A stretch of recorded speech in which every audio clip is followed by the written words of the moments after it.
Bonjour à tous et bienvenue dans la deuxième saison du podcast Marketing du cabinet comptable. 2 fois par mois, je vous livre les tips marketing qui fonctionnent dans la profession, en allant à la rencontre de vos confrères experts comptables et de spécialistes de notre secteur.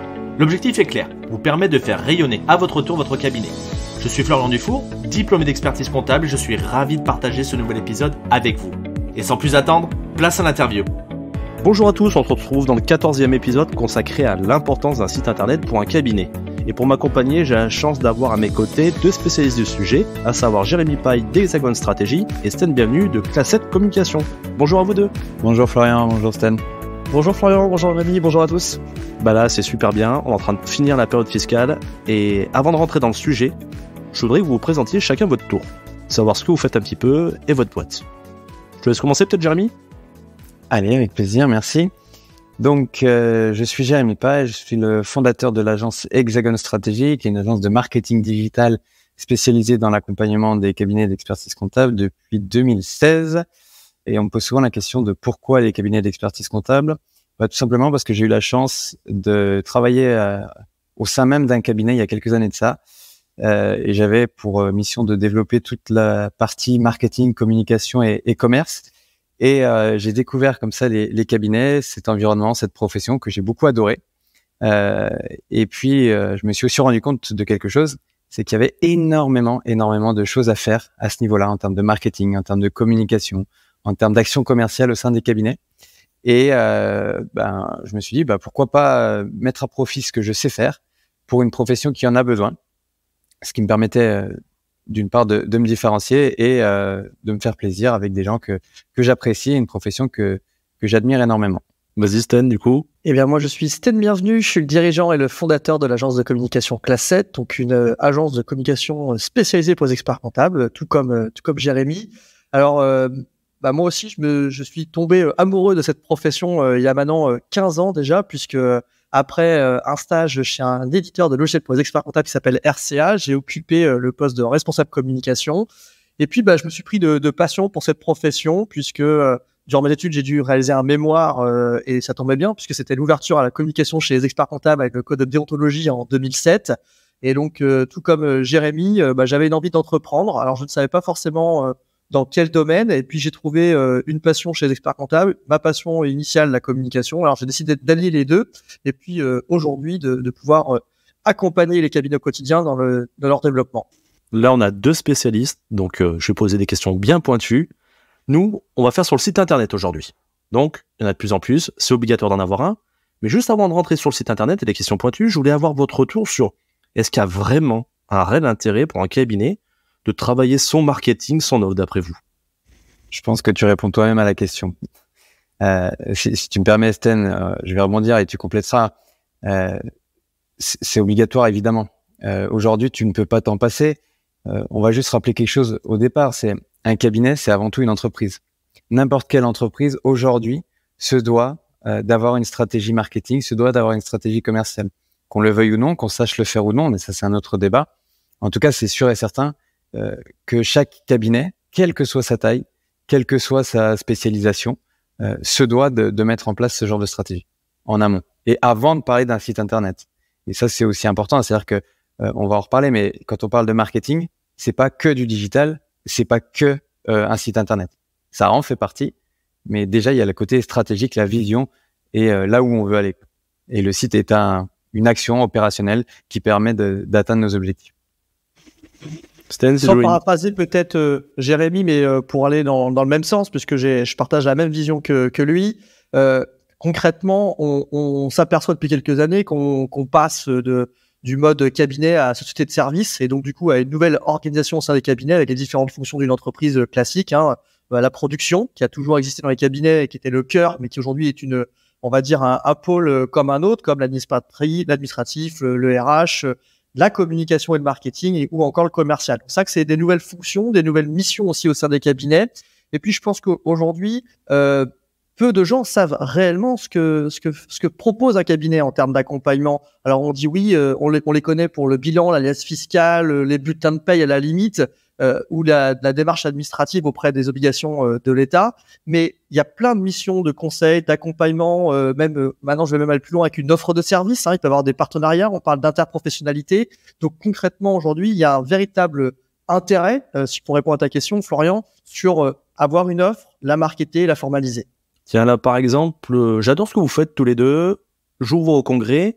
Là, je pense tout de suite au site internet. Mais on peut venir faire d'autres choses chez vous? Vous faites d'autres actions? Oui, effectivement. Nous, on accompagne de façon globale. Je pense que moi, j'aime pas trop forcément raisonner support parce que je pense que ce n'est qu'une finalité. La vraie question, c'est soit j'ai un véritable besoin que j'ai identifié en tant qu'expert comptable et dans ces cas-là, je viens pour quelque chose de précis avec des objectifs très précis. Par exemple, je veux un site internet pour faire telle ou telle chose. Dans ces cas-là, oui, on peut travailler sur Internet, mais généralement, il va falloir aller un peu plus loin dans d'autres missions d'accompagnement par la suite. Ou alors, j'ai une problématique. Nous, chez Classette, en tout cas, on a 4 grandes thématiques qu'on a pu observer depuis 10 ans qu'on accompagne les cabinets. C'est autour de la création de son cabinet, bien entendu. Et quand on parle de création, il y a la création ex nihilo, il y a la fusion, il y a les rachats, il y a la nouvelle identité qu'on peut donner. Bref, il y a plein d'éléments. Il y a aussi toute la dimension marque employeur. D'ailleurs, j'invite tes auditeurs, Florian, à réécouter notre podcast s'ils le souhaitent, parce qu'on a échangé il y a quelques semaines sur le sujet. On peut également travailler autour de la dimension communication événementielle, que ce soit inauguration, que ça soit pourquoi pas même un anniversaire de cabinet, ou j'en passe. Et puis aussi, forcément, la dimension pour booster le développement des cabinets. Moi, pour ma part, je suis convaincu qu'aujourd'hui, à écouter les experts comptables, ils n'ont pas forcément besoin de nouveaux clients parce qu'ils ont déjà beaucoup de travail et il manque de collaborateurs. En revanche, je pense qu'ils peuvent développer leur chiffre d'affaires en faisant de la vente additionnelle et ça passera aussi par le marketing de l'offre. Et je rebondis tout de suite sur ce que tu dis, Sten, parce que je suis entièrement d'accord. C'est-à-dire que les cabinets aujourd'hui, ils ont ce luxe, pour la grande majorité, de se dire, voilà, j'ai pas besoin d'aller chercher des nouveaux clients. D'une part, la recommandation fait son travail et ça restera quoi qu'on en dise. C'est très bien. Mais il y a un potentiel énorme qui est encore insoupçonné par beaucoup de cabinets au sein même de leur portefeuille. Et du coup, pour répondre à ta question, Florian, nous, on voit là depuis 2 ans, je dirais, un vrai changement de paradigme de la part de certains experts et de certains cabinets. Et ils viennent nous voir en disant, écoutez, voilà, aujourd'hui, j'ai besoin de me structurer, j'ai besoin d'outils, mais j'ai aussi besoin d'une méthodologie. Et du coup, on va apporter une prestation différente de la conception d'un site internet. On va les accompagner notamment sur la mise en place d'un projet CRM. Ce CRM, donc Customer Relationship Management, donc la gestion de la relation client, c'est essentiel. C'est essentiel, d'autant plus quand on sait le volume d'informations, de données que les cabinets peuvent collecter sur leurs clients, sur leurs prospects. Moi, j'ai toujours été stupéfait, mais ça depuis le début, j'ai toujours été stupéfait de voir qu'en réalité, ils utilisent une infime partie. S'ils utilisent 5% des données de leurs clients, mais c'est déjà le bout du monde. Alors qu'en réalité, qui de mieux placé qu'un expert comptable pour analyser les informations de l'entreprise, de son client, et derrière de dire, OK, j'ai vu ça, donc tu as besoin de ça. Et du coup, on parle plus de vente. On parle d'apporter des solutions à un client qui ne sait même pas qu'il a un problème, ou il va le savoir trop tard. Et là où l'expert comptable a une vraie valeur ajoutée, c'est qu'il doit être dans l'anticipation. Et plus attendre le bilan pour dire, au fait, il y a 8 mois, il s'est passé ça, dommage, on aurait pu l'anticiper. En fait, voilà, c'est du coup un changement de fonctionnement dans les cabinets et ça passe par la mise en place de nouvelles missions. Je te parle des projets CRM, mais il y en a plein d'autres dans cette idée-là. Donc voilà, ça c'est mon point de vue. Sten, tu veux rebondir là-dessus, je te vois. Ouais, je veux bien rebondir sur ce qu'a dit Jérémy. C'est vrai qu'on parle souvent de l'or noir dans les cabinets, qui est la fameuse data.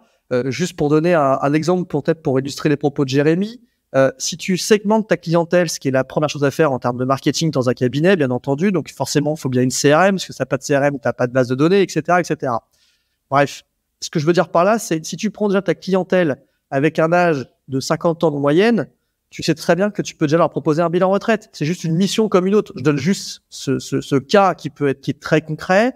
Voilà, c'est des choses où on peut très bien aussi avoir la date de création de l'entreprise. On sait qu'il y a des phases de de croissance dans une entreprise. Il y a 0,3, il y a 3 à 5 ans, 5, 7 ans, 7 ans et plus. C'est pas la même dimension d'accompagnement, notamment d'accompagnement conseil. Il y a beaucoup de conseils au démarrage de la création. Après, on va dire entre 1 et 5, il se passe plus grand chose, et entre 5 et 10, il faut réaccélérer. Sinon, on va stagner. Donc, c'est sûr que aujourd'hui, les cabinets doivent, on va dire, s'équiper, on va dire, de différents outils de production pour gagner du temps, automatiser certaines tâches, mais aussi développer cette démarche marketing et commerciale finalement, parce que c'est ça tout l'enjeu. Mais dans le sens commercial, c'est notamment la relation client et pour la fidélisation et la vente additionnelle. Et dans ce que tu dis, c'est très juste, c'est que en plus de ça, ça va permettre d'aller chercher une meilleure rentabilité auprès de ses propres clients, parce qu'on sait très bien que la fidélisation, ça coûte moins cher que l'acquisition de nouveaux clients. C'est quand même pas négligeable. Et puis aussi le fait de dire, on va enfin pouvoir vendre du conseil dans les cabinets. Et ça, je lisais encore un article sur Compta Online ce matin, mais c'est incroyable de savoir que les cabinets, pour la plupart, donnent le conseil sans le vendre. Et pour d'autres, je réponds aux obligations légales à ma lettre de mission et je vais pas plus loin. Alors qu'en fait, n'importe quel entrepreneur sensé aurait besoin d'acheter du conseil de la part de son expert comptable, parce que qui de mieux placé que l'expert comptable pour avoir une vision globale de l'entreprise et du ou des dirigeants. Il y a énormément à faire de la part des cabinets. Donc, il faut les bons outils. Oui, il faut sortir du carcan des outils de prod, de la GED et de l'outil de gestion interne. Évidemment, c'est un indispensable, mais il y a d'autres outils aujourd'hui, comme le disait Sten, pour la gestion de la relation client qui doivent être mis en place dans un cabinet. Et alors, le must du must, c'est lorsque tous ces outils sont interconnectés. Alors là, tu gagnes du temps, tu gagnes en rentabilité, tu améliores aussi l'expérience des collaborateurs. Donc, tu fidélises tes collaborateurs et tu fidélises tes clients. Donc là, tu as tout gagné. Vous l'avez très bien évoqué. On est un petit peu trop dans la vision outil, en fait, dans la profession. Et ce qu'il faut se dire, c'est que quand je viens vous voir, l'un ou l'autre, c'est pas de me dire, tiens, il me faut un outil, un site internet, mais plutôt de me dire, tiens, on va faire une stratégie, mettre en place un processus, et les outils sont juste là pour me permettre de me mettre en fonctionnalité. Donc, on est bien d'accord. Je viens sur le congrès vous voir, vous allez m'aider à faire ça. Faut pas oublier, tu vois, Florian, que moi, pour ma part, tu vois, on a accompagné plus de 1400 cabinets répartis dans toute la France, métropole dom-tom. Si on avait 2 cabinets identiques, on ne serait pas là. C'est pas possible. Enfin, je veux dire, ça n'existe pas. On peut se différencier par notamment la taille du cabinet, sa région, sa clientèle, son organisation, ses outils, ses envies, son projet d'entreprise, bref, plein d'éléments. Et forcément, c'est à nous, en tant que communicants, d'aller chercher, on va dire, la différenciation et de proposer, on va dire, un cabinet unique et différenciant. Donc, c'est pour ça que aujourd'hui, moi, je vais pas forcément raisonner en termes de production de support. Bien entendu, c'est l'affinité. Quand ils viennent chez nous, de base, ils vont nous dire, je veux un logo, je veux un site, je veux une plaquette, je veux une vidéo. Et on sait le faire. Mais par contre, c'est toujours de remettre dans le contexte. Quel est l'objectif? Pourquoi faire? On va toujours déterminer une problématique. Alors, on va pas partir dans des grandes stratégies comme des entreprises internationales parce qu'il n'y a pas forcément de besoin. Et puis, de par notre connaissance du marché, que ce soit toi, Jérémy, toi, Florian, ou puis chez nous, chez Classette aussi, forcément, on connaît le marché puisqu'on accompagne au quotidien ces cabinets. Donc, on a ces réflexes. Tu disais tout à l'heure Compta Online, oui, on va saluer Frédéric parce que forcément on le lit tous les jours et on le remercie pour tout le travail qu'il peut faire aussi. On écoute aussi les podcasts de la profession, on lit aussi d'autres médias, on peut citer aussi Actuel Expert ou la profession comptable. Bref, il y a plein d'éléments qui font que aujourd'hui, les cabinets qui viennent pour un support, on peut répondre à leurs besoins. Mais aujourd'hui, est-ce qu'ils ont une problématique ou est-ce qu'ils ont un besoin? Ça, moi, c'est ce que je sais d'identifier au démarrage. S'ils ont un besoin très précis, logo, plaquette, site, carte de vœux, et j'en repasse, hein, on peut tout faire. Il n'y a aucun problème. Et on aura les réponses qui sont parfaitement adaptées, qui vont, moi, en tout cas de mon côté, répondre à des questions de délai, à des questions de temps d'application et à des questions de prix. Par contre, si tu viens avec une demande de stratégie globale, oui, il va falloir quand même qu'on passe du temps en études, qu'on réfléchisse et qu'on aille plus loin dans la démarche que le simple support. Et peut-être qu'il y aura qu'un seul support, mais de façon différente. Et après, pour compléter ce que tu dis aussi, mais je pense qu'on va en parler après, Florian, mais il y a quelque chose qui est important, c'est-à-dire que là, on parle des sites internet aujourd'hui, c'est l'objet de notre podcast. Oui, vraisemblablement, tous les cabinets ont la nécessité d'avoir un site web. Je suis d'accord. Mais avoir un site pour dire j'ai un site, Ça, par contre, c'est une hérésie complète et ça ne sert à rien. Combien de cabinets me disent « Ouais, j'ai un site ». Mais quand tu vas le voir, mais tu prends peur. Le site, il n'a pas été mis à jour depuis 2005. Voir s'il est encore accessible parce que les langages de code ont évolué. Bref, des trucs comme ça. Et puis, ils te disent « Ouais, par contre, j'ai un site, mais il me sert à rien ». Ah bah oui, mais mon cher monsieur, ma chère madame, on est en 2023. Forcément, il y a des mises à jour. Forcément, il faut faire des choses. Avoir un site pour avoir un site, ça sert à rien. Je lisais une étude d'un hébergeur de sites internet qui disait qu'en France, il y avait plusieurs dizaines de millions de sites internet en ligne, d'accord.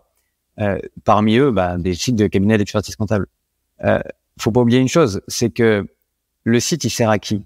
Il sert aux futurs clients, aux prospects. Le prospect il va faire sa recherche. 9 fois sur 10, pour pas dire 10 fois sur 10, le prospect, il va aller sur Google. Désolé, on les cite, mais il va sur Google et il tape expert comptable suivi de sa ville ou une problématique qu'il peut avoir. Il va jamais taper le nom d'un cabinet qu'il ne connaît pas. Donc il y a ça aussi à penser, c'est-à-dire que si tu as un site en disant ouais, mais moi quand on tape mon nom, je suis premier, mais par contre il se passe rien. Faut aussi réfléchir dans l'autre sens, c'est-à-dire que les gens qui ne te connaissent pas ne vont pas taper ton nom, donc ils ne vont pas te trouver. Et c'est ce que disait Sten, c'est-à-dire que tu dois te mettre dans une optique problématique. Et quelle est la problématique que tu veux résoudre, comment tu veux accompagner tes clients, et c'est ça que tu dois mettre en avant sur ton site. C'est ça qui te permettra de générer des résultats avec ton site internet. Et encore une fois, c'est pas lié au support, c'est pas l'outil, le site internet, mais c'est le côté stratégique et la vision de qu'est-ce que tu veux faire, quels sont tes objectifs. Je vais rebondir du coup sur ce que tu dis, Jérémy, en posant cette question à tous les deux. Donc, c'était en fait, quel était l'intérêt d'avoir un site internet? Tu nous as parlé un petit peu du client, le fait que maintenant il soit digitalisé. Est-ce qu'il y a aussi par le biais d'un collaborateur? Tu veux rebondir, Stan, là-dessus, sur vraiment l'intérêt d'un site internet pour le cabinet? Moi, aujourd'hui, j'essaye de savoir à quoi va servir le site. Alors, je pense qu'il peut servir à plusieurs profils, forcément à des prospects, puisque c'est la première porte d'entrée que peut avoir un prospect avec le cabinet. Alors, moi, je pense qu'aujourd'hui, quand même, la plupart des prospects, on va dire même dans 8 cas sur 10, arrivent par le bouche à oreille, parce qu'on sait que c'est on va dire, un métier qui fonctionne comme ça. Tant mieux pour les cabinets, c'est une très bonne chose. Donc, ils sont recommandés. C'est du parrainage. Très bien. Le premier réflexe qu'on a, Jérémy vient de le dire, c'est Google. Moi, je vais taper Google. Alors, deux possibilités. Soit je cherche tout seul, je tape expert comptable de ma ville, et encore, avec tout le respect que j'ai pour le diplôme, je tape généralement comptable et ma ville. C'est quand même ça qu'il faut dire. Il faut le préciser pour le référencement. Et c'est très important pour le référencement. Ou alors, je vais taper cabinet Florian Dufour. Ça peut être le cas. Et dans ces cas-là, aujourd'hui, il va falloir forcément travailler, avoir un beau site vitrine. Si j'arrive sur un site des années 2005 pour reprendre les propos de Jérémy, mais c'est totalement contre-productif. Donc, il n'y a aucun intérêt. Pour moi, pourquoi il faut faire un site internet, je pense qu'il y a 7 bonnes raisons. La première, c'est parce qu'il va falloir déjà se différencier. Il va falloir affirmer l'identité du cabinet et ses valeurs. Ça passera à travers une charte graphique, ça passera à travers l'ADN, ça passera à travers la présentation, l'histoire, les valeurs et tout ce qu'on peut imaginer. La deuxième, c'est aussi de présenter le cabinet. Comment il est organisé? Quelles sont les équipes? Donc ça, il faut pas avoir peur. Juste au passage, j'entends souvent les cabinets qui disent « Oui, mais si je mets mes collaborateurs sur mon site, je vais me les faire piquer. » Vous inquiétez pas, il y a LinkedIn. Il y a aucun problème, ils sont meilleurs que le site internet. Troisième axe, je pense que troisième raison de faire un site internet, c'est aussi de faire la promotion de l'offre de service. Quand il y a un prospect qui vient, il faut lui dire ce qu'on est capable de faire. La comptabilité, la fiscalité, le social juridique, ça, ok. Il sait même pas ce qu'il y a derrière, mais c'est naturel. Il vient chercher ça, c'est une obligation légale. Et pour lui, c'est indispensable. Mais qu'est-ce qu'ils peuvent proposer autour de l'accompagnement, de l'expertise sectorielle, des différents services, bref, des partenariats peut-être avec d'autres professions. Ça, c'est hyper important. Le quatrième axe, je pense que le site, il est fait à la fois pour des prospects, mais il est fait aussi pour des candidats. Il est fait pour les futurs talents et les futurs collaborateurs. Il faut donner envie. Donc, il faut avoir une très belle vitrine web, en tout cas une belle page. Donc, il faut une belle page carrière ou même carrément un site dédié à la marque employeur. Là-dedans, on doit retrouver des éléments très concrets. On doit retrouver une présentation des métiers, on peut retrouver des témoignages de collaborateurs, on peut retrouver les moments forts, on peut retrouver les bonus et avantages, on peut retrouver le process de recrutement. Bref, il y a plein d'éléments à valoriser. Et nouvelle fois, chaque cabinet est totalement différent. Après, il y a des choses plutôt basico-basiques, mais qui sont, on va dire, inhérentes à la profession, donner accès aux différents espaces clients, parce que si le client lui-même est perdu, il peut revenir. D'ailleurs, j'en profite, le site, il n'est pas fait pour les clients. Une fois qu'on est client dans un cabinet, on ne retourne pas sur le site. Moi, personnellement, je suis client chez Orange pour mon forfait téléphone. Je vais pas sur orange.fr savoir l'actualité et ce qui se passe. Par contre, je vais sur l'espace client quand j'ai besoin.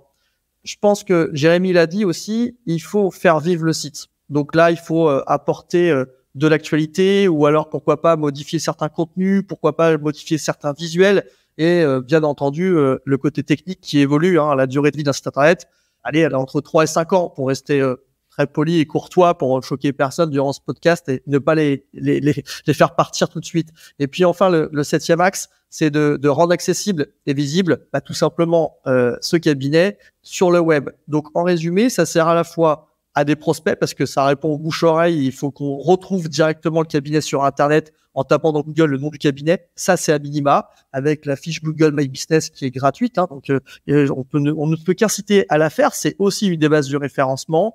Le deuxième axe, je pense que c'est fait pour, on va dire, des candidats, pour les attirer, pour qu'ils puissent de leur donner envie de rester. Et puis, ça peut être fait aussi pour les collaborateurs, qui soient fiers de la vitrine du cabinet. Et puis, enfin, des clients s'ils recherchent de l'information. Jérémy, tu rebondis là-dessus? C'est exactement ça. Moi, je vais revenir sur le dernier point que tu as soulevé, Sten, parce que c'est celui qu'on travaille le plus, nous, à l'agence. Et c'est d'ailleurs là l'expertise principale d'Hexagone, c'est de dire, OK, votre site, il faut qu'il soit visible. La notion de référencement naturel, le fameux SEO, en bon français. Ça, c'est quand même quelque chose d'important, et je comprends tout à fait les cabinets, les experts comptables qui ne savent pas de quoi on parle derrière cet acronyme-là. C'est très simple, en fait. C'est juste le fait de rendre votre site visible et bien classé dans Google. Parce que votre site, il sera connu de Google, c'est sûr. Mais imaginez juste si vous êtes 11e sur l'ensemble des résultats. C'est bien 11e. On se dit, c'est bien, il y a des millions de résultats. Sauf que 11e, ça veut dire que vous êtes premier de la 2e page. Et là, posez-vous la question de savoir si vous allez régulièrement sur la 2e page quand vous faites des recherches Google. Non. Non, parce que 95% des internautes se limitent à la première page. Donc en fait, ça veut dire quoi? Ça veut dire que tu dois être sur la première page. Et je vais même aller plus loin, tu dois être dans les 3 premiers résultats. N'importe quel internaute sur n'importe quelle recherche se limite aux 3 premiers résultats très très souvent. Si tu trouves pas au bout des 3 premiers, tu changes ta recherche. Donc les cartes sont de nouveau battues, et donc il y a un nouveau classement. Et ça, c'est super important. Parce que oui, il faut un site internet qui donne envie, qui est au goût du jour, qui a un design élégant, évidemment. Sauf que n'oublions pas quelque chose, c'est que ce super design, si tu l'as travaillé, mais que personne ne le voit parce que tu es mal référencé, malheureusement, ça sert pas à grand chose. Donc, il faut penser aux deux. Il faut penser à ce côté vraiment design, expérience utilisateur pour que l'internaute reste sur ton site.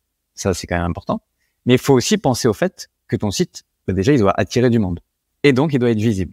Et ça, c'est vraiment nécessaire. On l'a dit à demi-mot. Pour ça, il faut créer du contenu. Il faut l'animer. Il faut le faire vivre, ton site internet. Alors oui, ça prend du temps.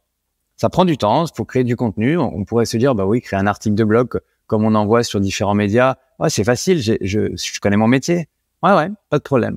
Moi, ça me fait toujours sourire quand je discute avec des prospects, experts comptables, qui me disent, mais c'est bon, je vais pouvoir les faire, les articles. Alors, je doute pas de votre compétence à rédiger un article sur ce que vous allez dire. Vous allez avoir juste et vous allez avoir raison. Mais n'oublions pas quelque chose. C'est que ce que vous allez partager, ça doit être accessible au grand public, à des non-initiés. Vous parlez pas à vos confrères ou consoeurs. Ça n'a aucun intérêt. D'accord? Donc déjà, il faut vulgariser le langage. Ça, c'est pas toujours évident. Et ensuite, il faut connaître, les règles que Google va appliquer à votre contenu pour le rendre visible. Alors, je vais pas les énumérer ici, il y en a plusieurs centaines. Mais, encore une fois, c'est pas pour offenser quiconque, mais les règles du référencement naturel, tout le monde ne les connaît pas et c'est tout à fait normal. Elles changent plusieurs fois par an. Donc, quand c'est pas son métier, on peut pas savoir tout ça. Donc, vouloir faire pour se dire, oui, je mets à jour, c'est très bien, mais ça suffit pas toujours. Puis après, on se dit, mais je comprends pas, mon site, il est pas visible, pourtant je fais des choses. Ouais, mais est-ce que c'est bien fait? Voilà. Donc, il y a ça quand même à avoir en tête quand on pense site internet. C'est pas juste le côté, tiens, je me connecte, voilà le rendu. Ouais. Avant, il y a des étapes, quoi. Et on revient toujours pareil à la notion stratégique. Je vais en profiter pour vous poser une question. Bon, tous les deux, vous avez bien parlé, ils ont l'air de connaître un petit peu ce qu'ils font. Mais des fois, il y a des confrères qui me disent « Ah bah quand même, on peut faire des sites internet beaucoup moins chers que ce qu'ils proposent. » Il y en a, ils disent « Ah, site internet, on va avoir 200 €, 300 €. » Qu'est-ce que vous en pensez? Vous répondez quoi à ça? J'adore, je me permets, hein, Stan, mais j'adore quand on me dit ça. Un site internet, ça peut être totalement gratuit. Mais moi, j'encourage les experts comptables qui ont le temps, qui ont plusieurs dizaines d'heures à faire leur propre site internet. Je serais curieux de savoir quels sont les experts comptables qui ont le temps de le faire. Mais faites-le, c'est gratuit. Aujourd'hui, vous avez des outils, ce qu'on appelle des CMS, qui permettent de construire des sites internet. Alors, il y en a des plus ou moins sophistiqués, plus ou moins bons, certains gratuits ou d'autres nécessitant un petit abonnement mensuel. Très bien, allez-y. Mais au moins, vous allez voir ce que c'est. Il y a aucun problème. Mais n'oublions pas, si je prends un peu l'effet miroir, ma comptabilité, moi, en tant que chef d'entreprise, je peux aussi la faire tout seul. Bien sûr. Je suis pas tenu légalement à avoir un expert comptable. Pour autant, ça m'est pas venu une seconde à l'esprit le fait que j'allais tenir moi-même ma comptabilité et moi-même déposer mes comptes. Les conséquences sont quand même un peu importantes. Pourtant, j'ai le droit. Et ça pourrait me coûter 0 €. Alors, du temps, mais 0 €. Un site internet, c'est pareil. Un site internet, tout le monde peut en faire un, ou à des prix totalement variés. Mais qu'est-ce qu'on a derrière? Voilà. Est-ce qu'il y a la stratégie qui a été pensée? Est-ce qu'il y a les 7 piliers comme Stan les a énoncés? Est-ce que le site va être visible? C'est tout ça. Est-ce qu'il y a la sécurité derrière? Enfin, il y a tellement de choses aujourd'hui qu'il faut avoir en tête, qu'il faut penser, que oui, il y a un budget derrière, c'est sûr. Mais on va pas apprendre à un expert comptable la différence entre une charge et un investissement, hein. Ce serait un petit peu déplacé, mais disons qu'un site internet, c'est un investissement. C'est-à-dire que oui, vous allez investir dans la conception, puis dans l'animation de ce site, mais ça veut dire que derrière, il doit vous rapporter quelque chose.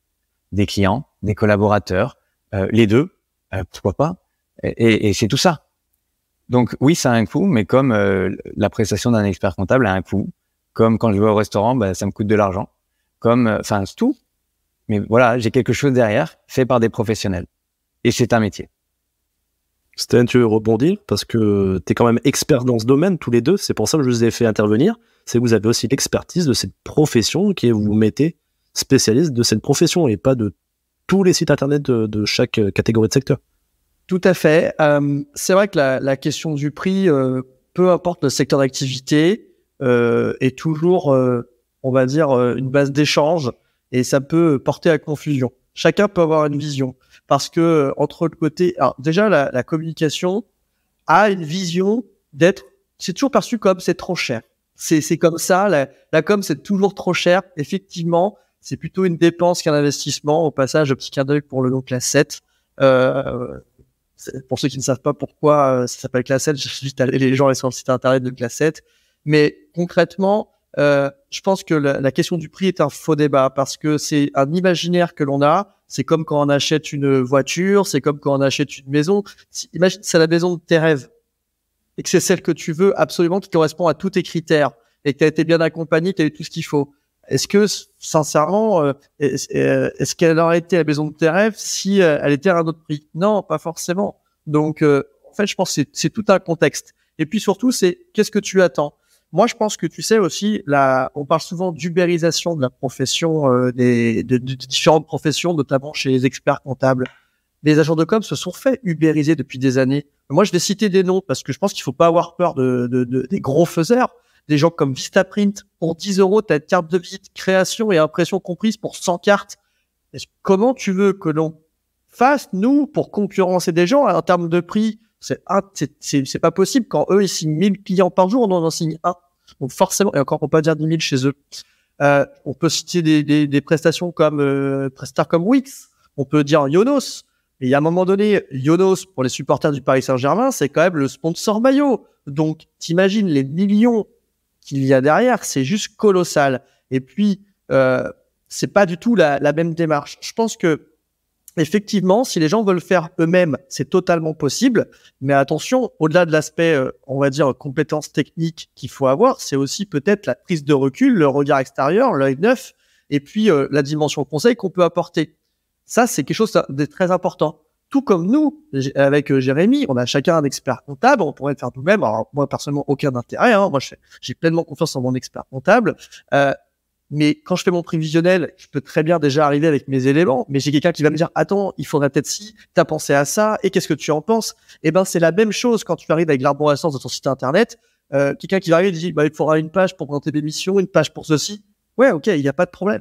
Mais maintenant, on va aussi apporter notre expertise. Alors, une expertise, ça se paye aussi à un moment donné. Pour autant, moi, j'ai pas le sentiment d'être cher auprès de la profession. Et j'espère en tout cas apporter les solutions adaptées. Mais effectivement, c'est du temps passé derrière, donc ça se mesure. Et c'est pas la partie visible de l'iceberg du projet, notamment du site, c'est la mise en ligne, le maquettage, mais tout ce qui va en amont. Il y a l'étude, la réflexion, les échanges avec le cabinet. Moi, je pars du principe que c'est un travail d'équipe. Alors, je suis très sport collectif. Mais moi, de base, on a une charte d'engagement, nous, à l'agence, qu'on travaille avec un cabinet. Si on ne se met pas d'accord, déjà, on peut pas travailler ensemble. Parce que si le cabinet avance tout seul de son côté et que nous, on n'est pas bon, ça peut pas fonctionner. Ils seront déçus. Si nous, on avance tout seul et que le cabinet travaille pas avec nous, nous, on va avancer, mais on sera déçus. Et au final, pour moi, un projet réussi, c'est quand tout le monde est content. Donc, il faut trouver la meilleure solution pour qu'on travaille tous ensemble. Et ça demande parfois un peu d'échange au démarrage, mais je préfère bien cadrer le projet. Et c'est ça aussi notre rapport par rapport à la connaissance de la profession, par rapport à la connaissance de notre métier de la communication. Jérémy l'a dit il y a quelques instants, les évolutions dans Google, mais c'est tous les jours en fait. On n'a plus beaucoup de cheveux avec Jérémy. Pourquoi? Parce que techniquement, on s'arrache les cheveux avec les mises à jour régulières. Voilà, les auditeurs ne voient pas l'écran, mais en tout cas, sachez que Jérémy a pris de l'avance sur moi. Mais voilà, je pense qu'aujourd'hui, il faut quand même qu'on ait conscience que tout a un prix. Maintenant, reste à savoir ce que j'ai envie de mettre dans mon projet, à quoi va servir mon projet, quels sont mes objectifs et pourquoi je veux faire un site. C'est ça la vraie question de base. Ça y est, Chine pour vous deux. Et maintenant, je viens chez vous et je vous dis, voilà, moi je veux le site parfait. Celui qui fait le meilleur référencement, les pages qu'il faut. Aidez-moi à faire le site parfait. C'est la question que tout le monde va vous poser et que tout le monde veut. Là, je veux le professionnel qui me donne la réponse. C'est pas difficile. C'est pas difficile parce que déjà, chaque projet est unique. Chacun a sa perception de la perfection. Chacun a ses propres objectifs et on le répète depuis tout à l'heure avec Sten. Le site parfait, c'est celui qui atteint les objectifs du client. Et c'est pour ça, et j'ai beaucoup aimé ce que tu disais, Sten, avec ta charte d'engagement, c'est-à-dire qu'il faut être aligné. L'agence et le client et l'expert comptable doivent être d'accord sur les objectifs. Parce que sinon, il y aura toujours une partie qui ne sera pas satisfaite. Et là, c'est un échec. À partir du moment où tu es en phase, tu sais où tu vas, tu sais quels sont les objectifs à atteindre. Quand je dis objectif, c'est mesurable et temporel, un minimum. Et derrière, tu mets les moyens qu'il faut, tu fais les actions qui vont bien. Et Sten le disait, on a un recul suffisant pour savoir aujourd'hui vers quoi il faut tendre. Maintenant, tu as un expert comptable, création ex nihilo ou un cabinet déjà existant qui dit « je veux le site parfait ». Moi, je leur retourne la question. Je lui dis, mais pour vous, déjà, quelle est la finalité? Vous voulez quoi? Des clients, des collaborateurs? Parce que forcément, c'est pas du tout la même approche. C'est pas du tout les mêmes contenus. Ensuite, si vous voulez des clients, ok, vous voulez quoi comme client? Parce que si je vous dis, ok, je vous ramène, je sais pas, je prends un exemple, 50 LMNP. Ah ouais, mais non, moi, je fais pas les LMNP. Ah ouais, mais sauf que c'est un client. Donc déjà, faut qu'on soit en phase par rapport à vos attentes concrètes. Qu'est-ce que vous appelez un client? Est-ce qu'il y a un secteur en particulier? Est-ce qu'il y a une typologie d'entreprise? Est-ce qu'il y a une typologie de mission? On revient à ce qu'on disait tout à l'heure, l'importance de marketer son offre aussi. Et en fait, tu vois, c'est pour ça que on dit que chaque projet est identique. Et Sten, avec ses 1400 cabinets accompagnés, il a jamais 2 projets identiques. C'est parce que c'est pas possible. Souvent, on nous dit, et je pense que Sten, tu vas confirmer ce que je dis, mais moi, on me dit, ouais, mais vous accompagnez déjà des cabinets dans ma ville. Je dis, oui, il est où votre problème? On est à Lyon, on est à Paris, il n'y a pas que 2 cabinets dans tous les cas. Que vous veniez chez moi ou pas, ils seront là, vos confrères. Du coup, ils disent, oui, mais comment je vais faire mieux, différent des autres? Je dis, alors déjà, est-ce que vous avez le même positionnement? Est-ce que vous voulez les mêmes clients? Est-ce que vous avez la même expertise? Ah non, pas du tout. Bon, alors il n'y a pas débat. Voilà. Faire un bilan, vous savez tous le faire de la même manière. Maintenant, ce qui va vous différencier, c'est des secteurs d'activité, des typologies d'entreprise, etc., etc. Donc, le site parfait, c'est celui qui répond eh bien, aux objectifs du cabinet et qui se calquent par rapport à la vision et à la stratégie cabinet. Ouais, sur le site parfait, je suis parfaitement en phase avec Jérémy. Je pense que déjà, c'est quel est l'objectif du cabinet? Déjà, ça peut être des questions de délai aussi, hein, parce qu'il peut y avoir un impératif. Donc ça peut être un objectif parmi tant d'autres. Et donc, il faut aussi accepter qu'on peut pas tout faire dans certains délais. Il y a la question de prix, de tarif, on en a parlé, hein, le budget, quel est le budget qui va être consacré, parce que nous aussi, ça peut donner des indications sur ce qu'on peut faire, sur ce qu'on ne peut pas faire, comment on va pouvoir accompagner aussi après la mise en ligne, parce que la mise en ligne n'est qu'une étape, et puis après, dans les objectifs, hein, on peut parler, est-ce que ça sert à faire de la prospection, est-ce que ça va servir aussi du référencement payant à travers des campagnes, ou même des campagnes d'emailing, est-ce que ça va servir aussi pourquoi pas à fidéliser notre clientèle parce qu'on va donner peut-être de l'actualité complémentaire ou alors encore au recrutement pour développer la marque employeur. En tout cas, moi, je pars du principe que il n'y a pas de site identique aujourd'hui. Pour moi, ça ne peut pas exister. Il faut absolument se différencier. Alors après, effectivement, il y a quand même des sites qui peuvent se ressembler. Bah oui, parce que les structurations sont toujours les mêmes avec des blogs, parce qu'il faut qu'on respecte certaines normes techniques. Et oui, les blogs viennent en dessous les uns des autres parce que c'est ce qu'on appelle le responsive design pour que ce soit adapté tablette et smartphone. Ok, pas de problème. Oui, effectivement, sur les sites, on peut retrouver des points communs sur la présentation des missions traditionnelles. On l'a dit tout à l'heure, hein, sur la compta, la fisca, le social, le juridique. Mais ça, on peut rien inventer. Moi, par contre, pour le site parfait, c'est qu'on aura réussi cet accompagnement. Et l'accompagnement, en fait, c'est pour moi, avec un cabinet, c'est pas de savoir comment moi je vais produire ce site internet, c'est de savoir comment je vais travailler avec lui, savoir comment je vais le valoriser, comment je vais le différencier. Et justement, j'ai souvent la même question que Jérémy en me disant, bah ouais, mais vous êtes bien sympa, mais vous accompagnez beaucoup de cabinets, notamment ceux qui sont dans ma ville et tout ce qui va autour. Et je vais avoir la même chose que l'autre. Absolument pas, monsieur ou madame. Pourquoi? Parce que vous êtes différents. Donc, on va commencer par chercher votre différenciation. Nous, c'est vrai qu'on a mis en place une démarche en amont du projet pour bien comprendre quel est le cabinet. Et aujourd'hui, justement, c'est ça qui est hyper passionnant de notre job, c'est qu'on relève des challenges à chaque nouveau projet. À chaque nouveau projet, il faut se remettre en question. Notre seule force, entre guillemets, c'est de bien connaître ce secteur-là et de se tenir informé. Moi, personnellement, je passe entre 1 heure et 1 heure et demie de veille sur la profession comptable. Puis après, je complète avec la communication pour savoir ce qui se passe. Mais concrètement, on est au cœur de la profession. Il n'y a pas de doute. On est bien au courant de la facture électronique qui arrive. Hein. Il y a pas de sujet. Il n'y a pas de sujet, il n'y a pas de débat là-dessus. Donc, je pense qu'il faut un site parfait. Ce qu'il faut retenir, c'est que ça sera quelque chose qui aura été cadré, qui aura répondu à différents objectifs, que ça soit prospection, fidélisation, recrutement, tarif, délai, bref, peu importe, ou simplement nouvelle démarche, nouvelle identité. Enfin voilà, ça peut aller beaucoup plus loin. Et c'est à nous après de structurer avec une démarche d'accompagnement. Allez, je vais vous dire plutôt, en reposant la question différemment, quels sont les immanquables en fait à avoir. Moi, je pensais par exemple qu'il faut avoir un point de contact, mettre un téléphone, les mentions légales. Qu'est-ce que vous pourriez donner d'autre de choses qu'il faut au minimum avoir? Alors déjà, je rebondis sur ce que tu viens de dire, Florian, parce que c'est dit de manière anodine, mais c'est super important, avoir un point de contact. J'ai déjà vu, et pas qu'une fois, des sites internet de cabinets sans formulaire de contact, sans coordonnées. Et là, tu te dis, attendez les gars, vous avez un site, vous me dites que c'est pour aller chercher des clients, vous présentez vos services, vos missions, et il se passe rien. Bah oui, mais les gens ne peuvent pas vous contacter. Et ils vont pas, en plus de ça, après aller faire une autre recherche sur page jaune, puis regarder sur société.com comment vous contacter. Hein, ça marche pas comme ça. Il faut que l'information, elle aille vite, qu'on la trouve facilement. Et il faut, pas qu'une seule fois d'ailleurs. Tu parlais des points de contact. Oui, il faut une page contact évidemment, mais je dirais même qu'il en faut peut-être plusieurs, ou du moins plusieurs points de contact liés à ce qui va t'intéresser toi en tant qu'entrepreneur, chef d'entreprise.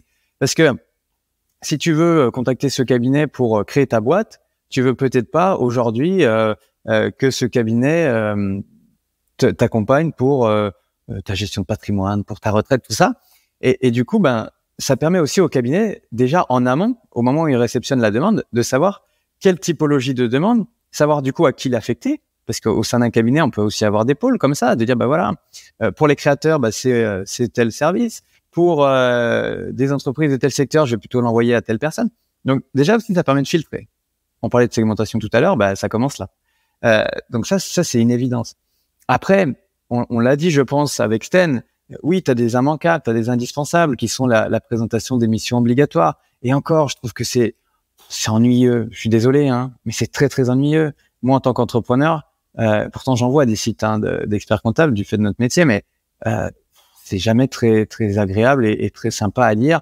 Ouais, vous allez faire mon bilan. Oui, bah d'accord, je viens chez vous pour ça en même temps. Hein. Et puis, j'ai pas envie que vous m'expliquiez comment vous me faites un bilan parce que je vous paye pour le faire, donc je vous fais confiance. Par contre, ce qui m'intéresse, c'est que vous m'expliquiez ce que vous pouvez faire d'autre. Donc, c'est la présentation des autres métiers d'un cabinet. Et je suis certain qu'il y a beaucoup d'entrepreneurs en France, mais beaucoup, qui n'ont pas conscience et connaissance du potentiel d'accompagnement d'un expert comptable. L'expert comptable te dit, bah oui, mais je sais faire ça. Ah oui, mais c'est marqué où? Qui le sait? Ah, ben moi, je le sais. Ah oui, ben faut peut-être le dire. On est en plein dans de la communication. Et ça, c'est super important. Donc, en fait, il faut faire apparaître sur son site les problématiques et les questions de sa cible. Si tu fais ça, eh ben, tu as la bonne structure. Et du coup, ben, tu crées les bons contenus. C'est comme ça que je pense à un site et c'est comme ça qu'aujourd'hui, on voit les interactions et l'engagement sur les sites Internet. Tu sais, Jérémy, ce que tu viens de dire sur ce que peut faire un expert comptable, je te rejoins puisque moi, dans mon entourage proche, personnel, on me dit, mais qu'est-ce que tu veux dire sur un expert comptable? Enfin, voilà, je dis, bah, moi, je vais te poser la question. Est-ce que tu sais ce que fait un expert comptable, finalement? Que propose un cabinet? Bah, un bilan. Voilà, ça s'arrête là. Donc, effectivement, alors, moi, je pense quand même qu'il est important de pouvoir laisser quand même une mission traditionnelle parce que les gens viennent pour ça, pour être rassurés, tu vois. C'est vraiment sur cet aspect-là. Mais je vais dans ton sens à 200%. Il faut qu'on ait des messages adaptés à la cible. Alors d'ailleurs, si on a même trop de cibles, on peut très bien avoir aussi des sites dédiés. Par exemple, si je ne souhaite accompagner que des créateurs, je peux très bien avoir un site dédié aux créateurs, avoir une marque à part entière dans mon cabinet dédiée aux créateurs. Si j'ai une spécialité dans l'immobilier, je peux avoir quelque chose dans l'immobilier. Si je suis dans le BTP, je peux faire quelque chose pour le BTP.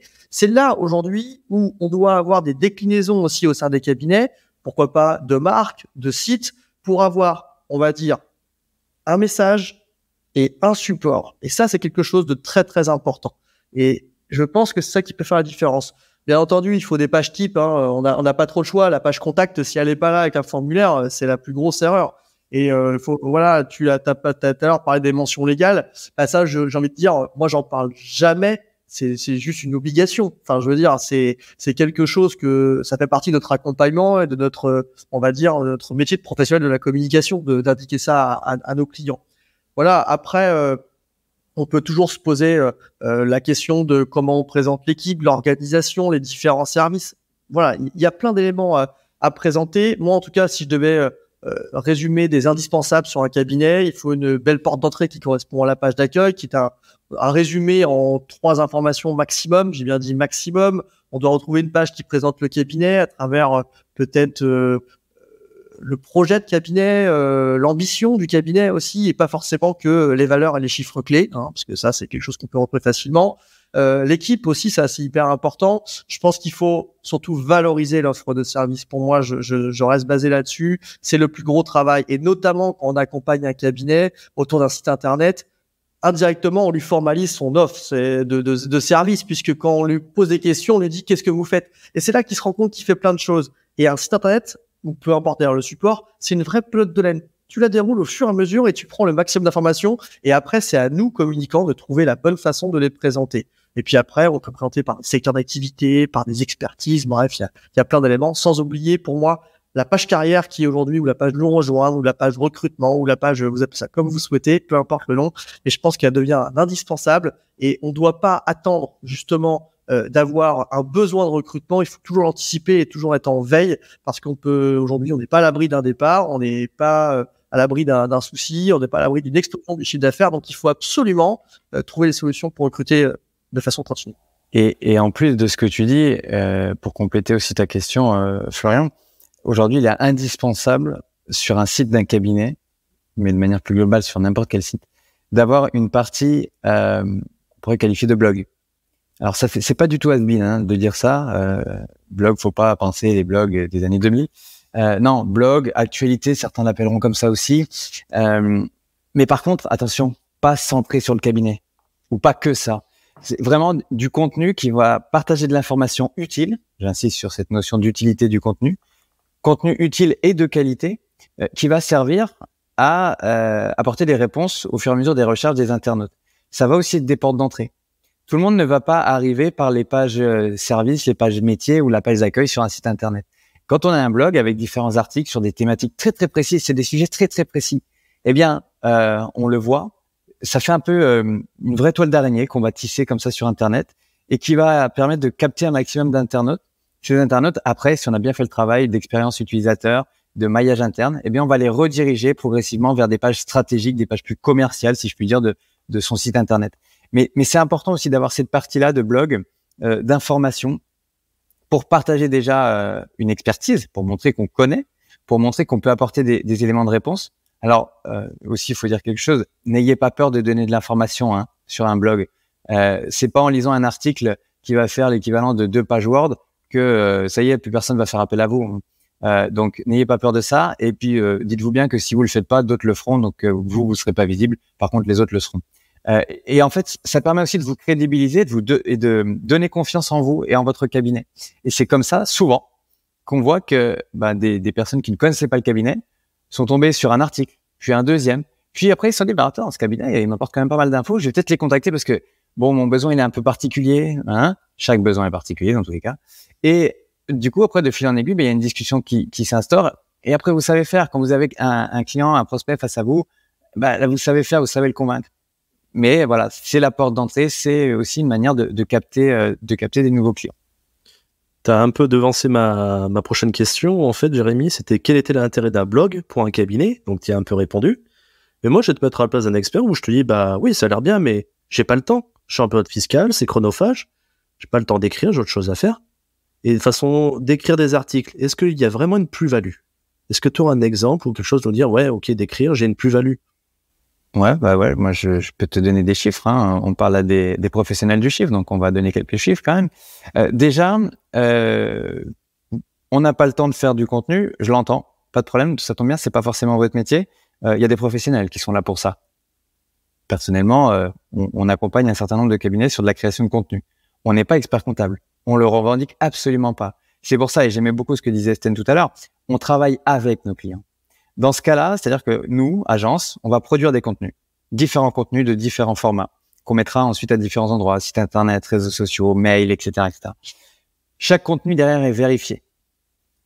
Par nous, évidemment, c'est notre job, mais par l'expert comptable, puisque c'est quand même lui qui va parler en son nom, pour vérifier le fond. Donc ça, c'est la première chose. Ça prend beaucoup moins de temps de vérifier un contenu que d'en produire un. Et puis, tu disais quelle est la plus-value, quelle est la valeur ajoutée? Un chiffre. Nous, on multiplie par 5, par 10, par 20 parfois le trafic d'un site internet juste en créant des contenus. Et après, c'est mathématique. C'est-à-dire que si tu as plus de trafic, tu as plus de contacts. Si tu as plus de contacts, tu as plus de prospects, plus de clients, plus d'argent. Voilà. C'est très cartésien, c'est très mathématique, mais voilà, c'est factuel.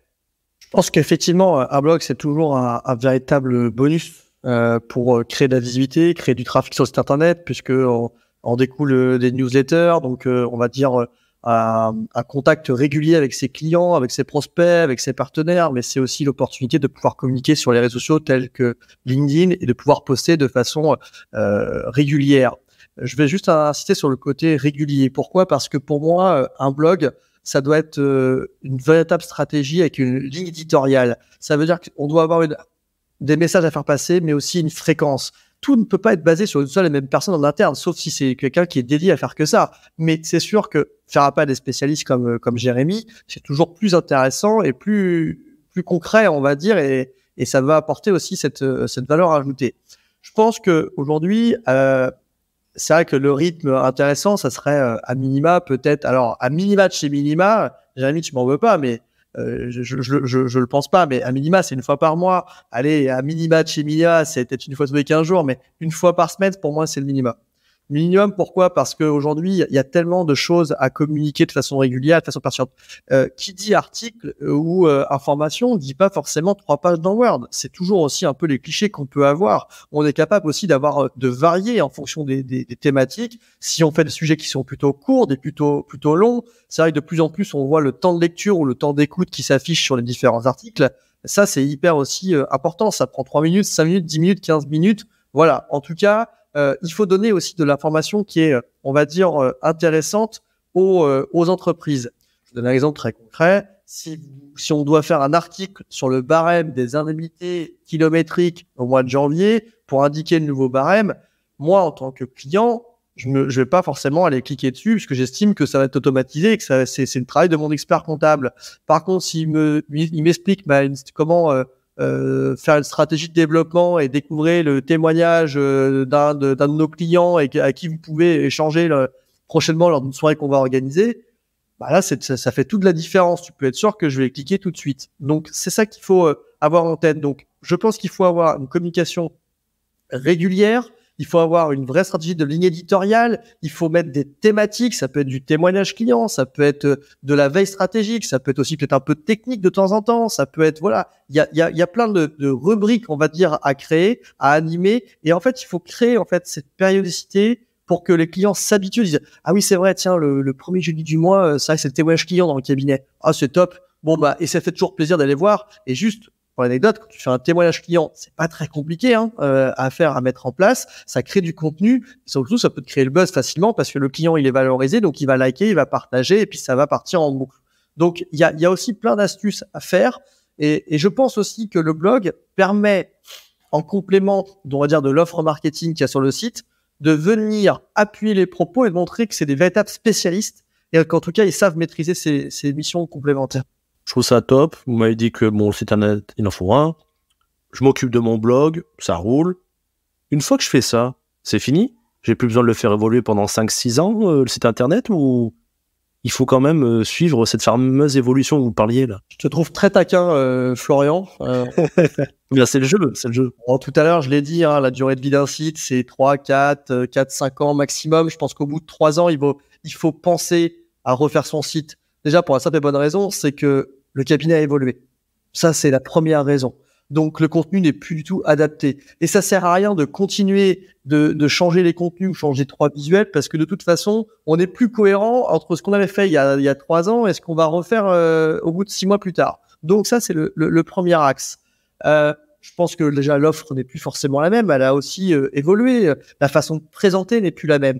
Et puis après, on peut parler des tendances visuelles qui évoluent très régulièrement. Il faut toujours être up-to-date, comme on dit. Les évolutions techniques autour de la sécurité, autour des mises à jour, autour aussi de l'hébergement. Enfin, il y a plein d'axes. Aujourd'hui, si on met pas un site à jour, Google, il va te dire, je suis pas content. Donc, si Google est pas content, malheureusement, ça pourra pas fonctionner. Donc, je pense que oui, il faut maintenir à jour un site internet en termes visuels, contenu, technique. Mais n'oublions pas, moi je te donnais une métaphore, quand tu as une voiture, tu fais bien la vidange. Bah, il y a un moment donné, le site internet, c'est exactement la même chose. Si tu l'entretiens pas, bah oui, il va tenir, mais jusqu'à quel kilomètre, je ne sais pas. Alors, t'as ça, mais il faut aussi penser à quelque chose, c'est que analyser les performances de son site, c'est juste indispensable. On fait un bilan chaque année d'une entreprise. D'accord? Bah, pour un site internet, heureusement, il ne faut pas attendre un an, parce que sinon, tu auras des belles surprises, mais il faut analyser les performances du site, savoir combien de personnes sont venues le voir, sur quelle page ils sont venus, quels sont les contenus qui les intéressent, les thématiques, les sujets. Est-ce que derrière, ça a généré de l'interaction? Est-ce qu'il s'est passé des choses? Est-ce que je vais dans la bonne direction avec mon site? Et ça s'analyse. Il y a des outils. Le plus connu, Google Analytics. C'est gratuit, vous le connectez à votre site, c'est super simple. Et derrière, vous avez l'information. Mais ça, c'est juste indispensable. Ça te permet aussi d'affiner ta ligne éditoriale. Comme disait Sten tout à l'heure, elle est indispensable, mais elle n'est pas figée dans le marbre pour les 3 ans à venir, heureusement. Tu l'as fait varier, tu l'adaptes en fonction des retombées, des analytics que tu vas pouvoir voir. Et ça, c'est juste indispensable. Vous vous en occupez, vous, pour les clients, de gérer ça, l'analytique, ou ça doit nous débrouiller? Ah, t'es obligé de t'en occuper. Parce que bien souvent, les cabinets, ils vont te dire, comme pour les articles, comme pour tout le reste, j'ai pas le temps. Et le j'ai pas le temps, après, ça crée de la frustration. Ah ouais, mais j'ai pas de résultat non plus. Ah ouais, mais bah non. Donc c'est pour ça que on revient peut-être aussi à la notion de tout à l'heure par rapport au prix. C'est peut-être pour ça que souvent on a l'impression que c'est cher. Mais parce qu'il y a plusieurs choses qui sont faites. Il n'y a pas juste la livraison d'un site internet.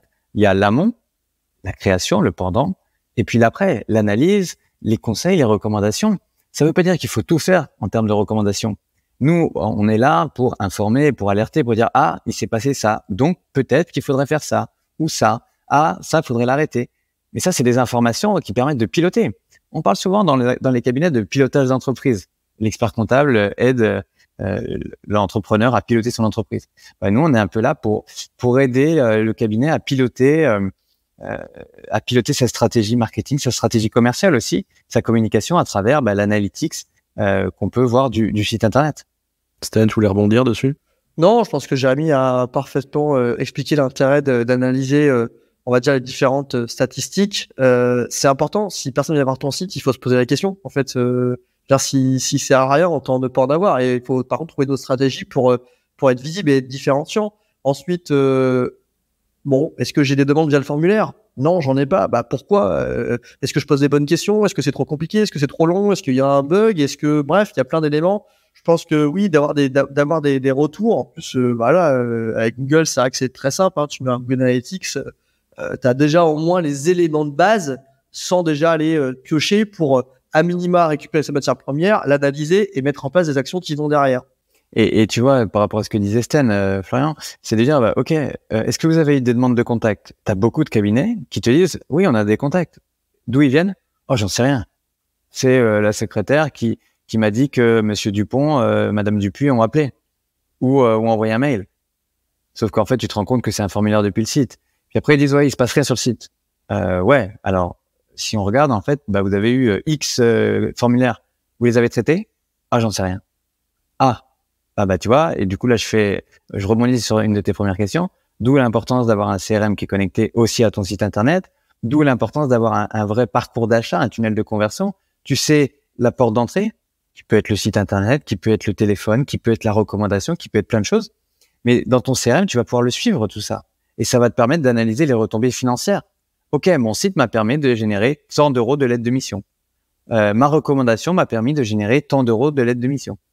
Sur tel type de mission, ponctuelle, exceptionnelle, récurrente, c'est factuel. Et aujourd'hui, tu as combien de cabinets qui arrivent à te donner cette information? C'est une vraie question que je me pose parce que je le vois et c'est pas une question de taille du cabinet. Tu pourrais dire, oui, les gros, forcément, ils sont structurés. Eh bien, non. Non. À ma grande surprise, parfois, les gros sont moins structurés que des petits parce que trop compliqué au niveau du N+1, du N+2, du N+3 pour valider un truc. Mais c'est une problématique qu'on a pu, parce que je pense que Stan, c'est pareil, retrouver dans toute typologie de cabinet. J'ai une dernière question pour vous. Donnez-moi un conseil ultime. Là, j'ai mon cabinet, je veux lancer un site internet. Qu'est-ce que je dois faire? Je commence par quoi? Venez nous voir. On connaît votre métier, on connaît votre profession. On est passionné par votre métier, on est passionné par votre profession. On est au taquet, on est des communicants, on a envie de profiter. Maintenant, bien entendu, j'ai presque envie de dire, peut-être avant de venir nous voir, soit venez avec un besoin précis, ou venez avec une problématique, et puis laissez-vous aussi guider comme un petit peu peuvent le faire vos prospects ou vos clients avec vous. C'est-à-dire que quand ils arrivent, ils disent bonjour, je veux créer mon entreprise, ou bonjour, est-ce que vous pouvez reprendre mon dossier? L'expert comptable, il reprend la main derrière, et j'ai presque envie de dire, laissez-nous vous conseiller, vous donner la meilleure réponse qu'on peut vous apporter. Après, attention, je rappelle quand même que la communication fait partie des sciences humaines et sociales, donc c'est une science inexacte. Et aujourd'hui, si Jérémy fait une recommandation et à un client et moi je fais une autre recommandation au même client et c'est pas la même recommandation, ni Jérémy ni moi on aura raison, on aura tort, mais ça sera une vision totalement différente. Et après, en plus, c'est très difficile à quantifier laquelle aurait été la plus pertinente comme solution. Moi, j'ai presque envie de vous dire, la communication, c'est aussi du test perpétuel.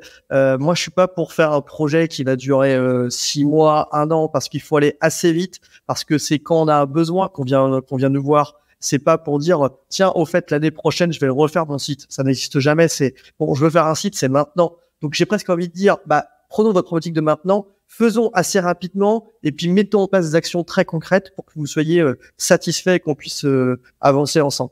En tout cas, ce qu'il faut faire, là, on sort des bilans, on réfléchit, on essaie de faire un projet avec quelle stratégie et après on fonce au congrès vous voir.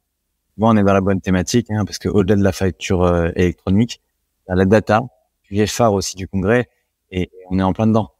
Parce que on a la chance dans nos métiers, marketing, communication, de pouvoir s'appuyer sur cette data pour derrière faire des précos, pour derrière amener et accompagner les cabinets dans leur réussite. Donc il y a énormément de choses à faire. Énormément. Bon, en tout cas, on a passé une heure assez intéressante. Moi, j'ai appris plein de choses. Mais juste avant de vous laisser, je voudrais faire un petit jeu pour apprendre à mieux vous connaître. Le jeu qu'on appelle ceci ou cela. Alors, est-ce que vous êtes plutôt lève-tôt ou couche-tard? Les deux. Ouais, moi je suis lève-tôt et couche-tard. Ça commence mal. Ouais, c'est les deux. Florian, je suis désolé, mais en plus, tu sais très bien que je dors pas, donc c'est de la triche ta question. Mais Jérémy aussi, en ce moment, il dort pas trop, je crois. Ouais. Ah, mais Jérémy, c'est un jeu de papa, donc il apprend. C'est ça. Grosse phase d'apprentissage. C'est une belle phase. Mais... Oui, et puis c'est que du bonheur.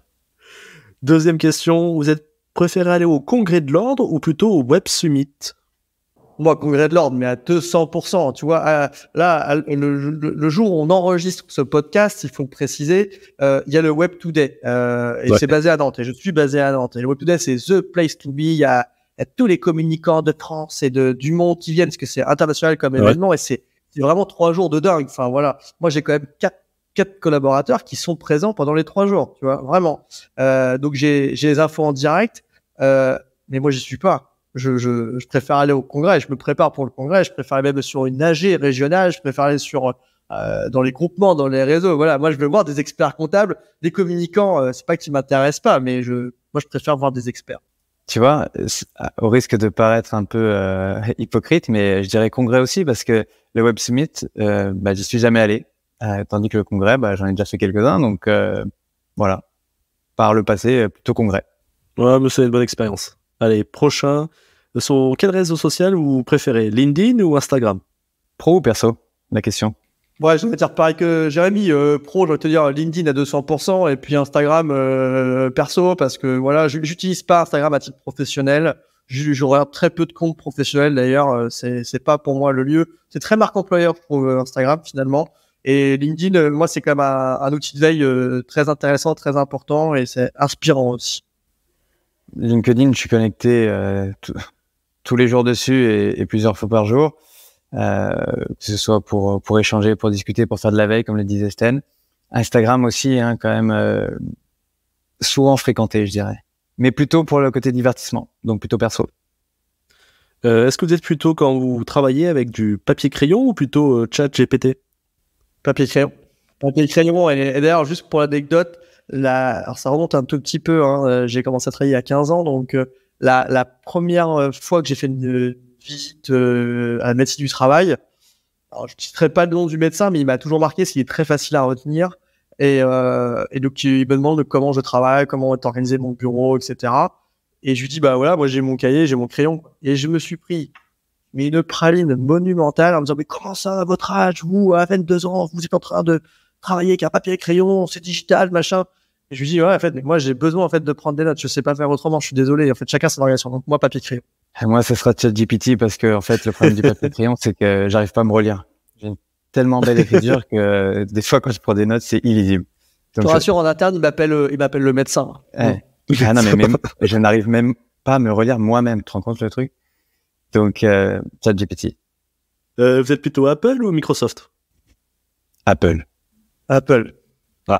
Bon, je viendrai pas sur Apple. Ah bah ouais, 100% Apple, évidemment. Mais je respecte beaucoup Microsoft, ils font des très bons produits, mais moi, je suis incapable d'utiliser Microsoft. Je sais même plus comment on éteint un ordinateur sur Microsoft. Ça m'est arrivé une fois, l'autre jour, je suis en galère, j'ai débranché, ça allait plus vite. Et ouais, j'avoue que Microsoft, je le maîtrise plus, même si forcément tu apprends à l'école dessus. Par contre, moi, ce qui m'étonne toujours, c'est de voir des cabinets qui sont full Apple aussi. Alors là, je m'éclate. J'adore. Ouais, il y en a pas beaucoup. Il y en a pas beaucoup, ouais. Tous les outils fonctionnent pas sur Mac, ouais. Et la dernière, vous êtes plutôt chemise-cravate ou suite à capuche? Chemise sans cravate.